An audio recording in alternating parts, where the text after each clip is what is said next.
Em nome do Pai, do Filho e do Espírito Santo. Amém. Caríssimos irmãos e irmãs, estamos aí vivendo o mês de setembro. Esse mês, nós sabemos, é o mês dedicado à Santa Bíblia. Terminamos aí, nesse tempo comum, já o estudo de São Mateus, os textos da comunidade São Mateus. Entramos, assim, nos textos de São Lucas. Extraordinário São Lucas. É como se ele tivesse uma máquina filmadora e vai assim relatando com muito detalhe vamos dizer, caminhada de Jesus na implantação, né, do reino de Deus, a instrução dos seus discípulos e da comunidade como um todo. Hoje nós já estamos aí no capítulo 6, versículos de 20 a 26 do Evangelho de São Lucas. Vamos a ele. O Senhor esteja convosco, Ele está no meio de nós. Do Santo Evangelho de nosso Senhor Jesus Cristo, segundo São Lucas. Glória a vós, Senhor. Naquele tempo, Jesus, levantando os olhos para os seus discípulos, disse: Bem-aventurados vós, os pobres, porque vosso é o reino de Deus. Bem-aventurados vós que agora tendes fome, porque sereis saciados. Bem-aventurados vós que agora chorais, porque havereis de rir. Bem-aventurados sereis quando os homens os odiarem, vos expulsarem, vos insultarem e amaldiçoarem o vosso nome por causa do Filho do Homem. Alegrai-vos neste dia e exultai, pois será grande a vossa recompensa no céu. Porque era assim que os antepassados deles tratavam os profetas.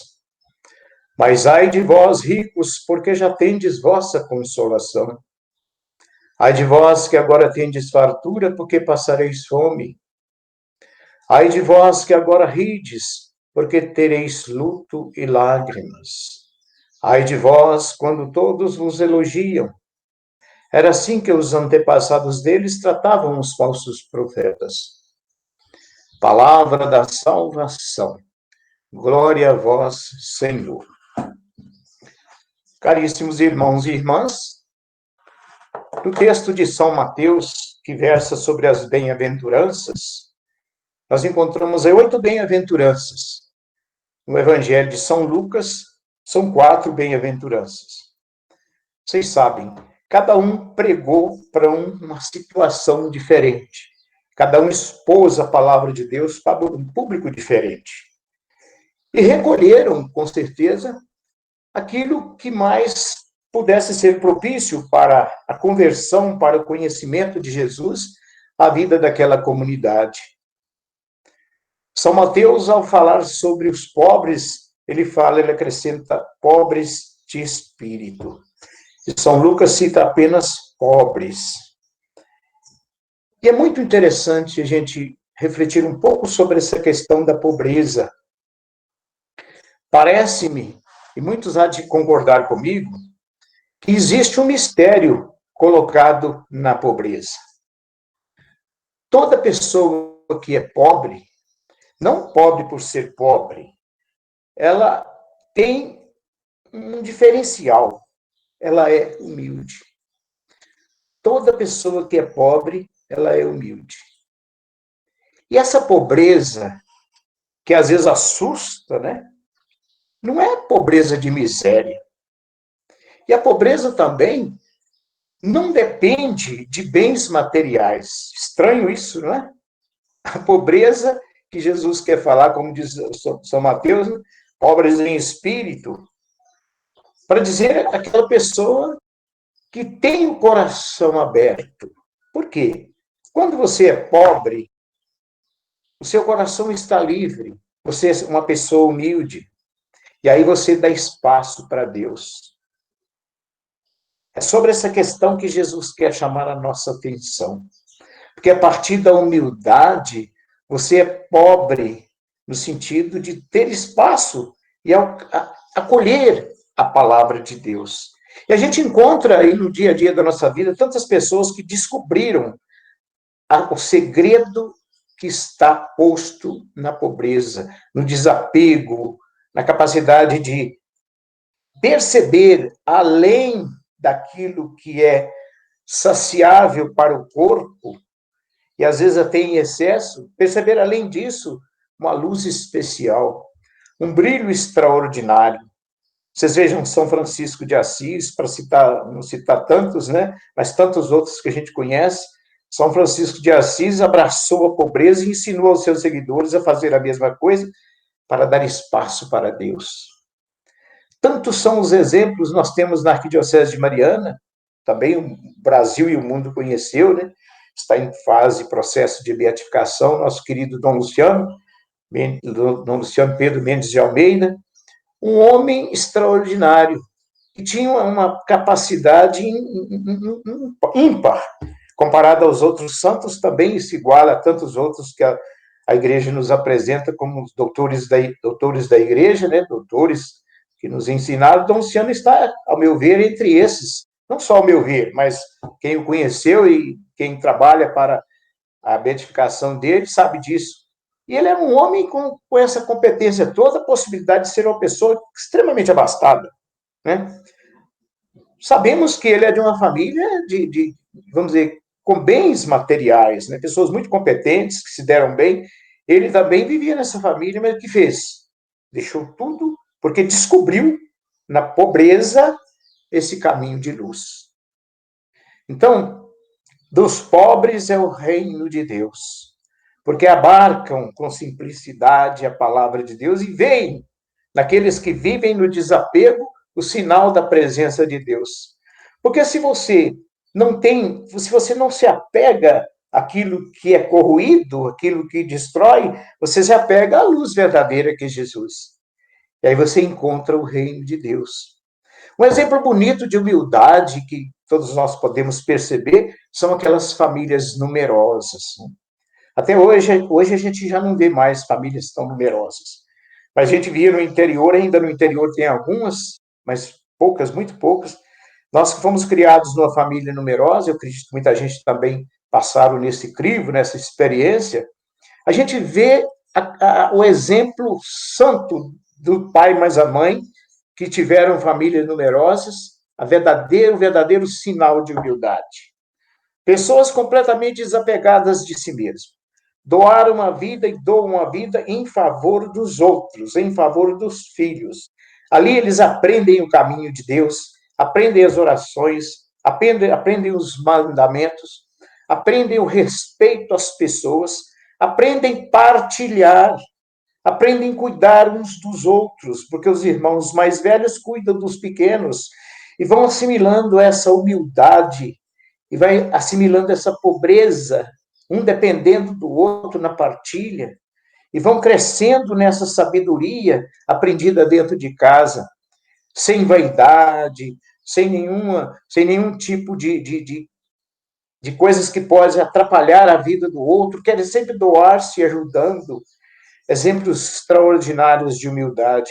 Aprende o amor às pessoas, o amor à pátria. São pessoas, assim, extraordinárias. Talvez não tiveram tempo de se dedicar muito a grandes coisas, mas vivem verdadeiramente o espírito de humildade na pobreza, na simplicidade.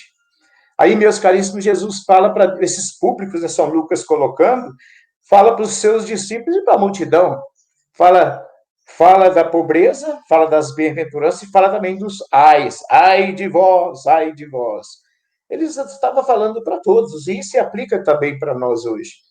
Ele fala ai de vós os ricos, que é o contrário da pobreza, né? O rico. Rico justamente no sentido que vai assim com o coração opulento, cheio de altivez, não precisam tanto de Deus, porque tem muitos bens materiais. E aí, não tendo espaço para Deus, coloca no lugar de Deus a riqueza, o dinheiro. Quanto mais dinheiro tem, mais dinheiro quer. E fica contrariado, às vezes tem um volume grande de dinheiro, quando tem que subtrair um pouco para fazer qualquer coisa, já acha aquilo um absurdo, já sofre interiormente, já dói na pessoa. Por quê? porque ali está o verdadeiro tesouro dela. Ai desses, porque não tem espaço para Deus. Verdadeiramente, se não tem espaço para Deus e assumiu no mundo um Deus diferente daquele que é o Deus da ressurreição, aquele que é Jesus, nosso Salvador, o que vai levar desse mundo? O dinheiro, meus caríssimos, tudo que o dinheiro pode comprar, se apodrece, se perde, fica nesse mundo. Então, uma pessoa pode ter muitos bens materiais, pode ser rica, rica, rica, mas se ela tiver um coração pobre, ela é uma pessoa humilde. Ela será sempre uma pessoa. Então, para Deus, essa questão dos bens materiais, acaba a gente falando assim, é uma coisa, para Deus é irrelevante, né? Podemos dizer assim, sim. Porque se você é rico de bens materiais, mas tem o coração aberto para Deus, é capaz de ver o sofrimento do seu irmão, é capaz de socorrê-lo nas suas dificuldades, é capaz de ajudá-lo, de compreender as injustiças que são praticadas e não as praticar. Portanto, meus caríssimos, o que nos importa verdadeiramente é a gente buscar aquilo que é duradouro, aquilo que vai verdadeiramente nos mostrar o caminho de luz que existe na vivência de humildade. Então, é preciso, sim, que a gente procure conquistar o nosso espaço, mas não prender ali o nosso coração, para que essa comunidade que Jesus colocou, o ai, que nós não sejamos incluídos nela. Então, a verdadeira sabedoria é buscar sempre a humildade, e aí ter o coração acessível ao chamado de Deus e compreender e viver sempre na simplicidade, na partilha e na humildade.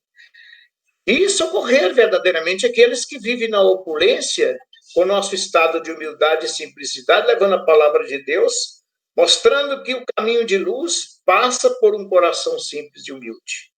Orando por aqueles, convivendo com eles, buscando que eles possam compreender a necessidade de partilhar, não colocando o coração nos bens materiais, porque, como eu disse, tudo aquilo que o dinheiro pode comprar será destruído, será, vamos dizer, não trará felicidade. Né? Se você, até para dizer questão assim, do nosso meio, uma coisa simples, né? Por exemplo, o amor. O dinheiro não compra o amor. Se você usar o dinheiro para conquistar uma pessoa, verdadeiramente isso aí não é amor.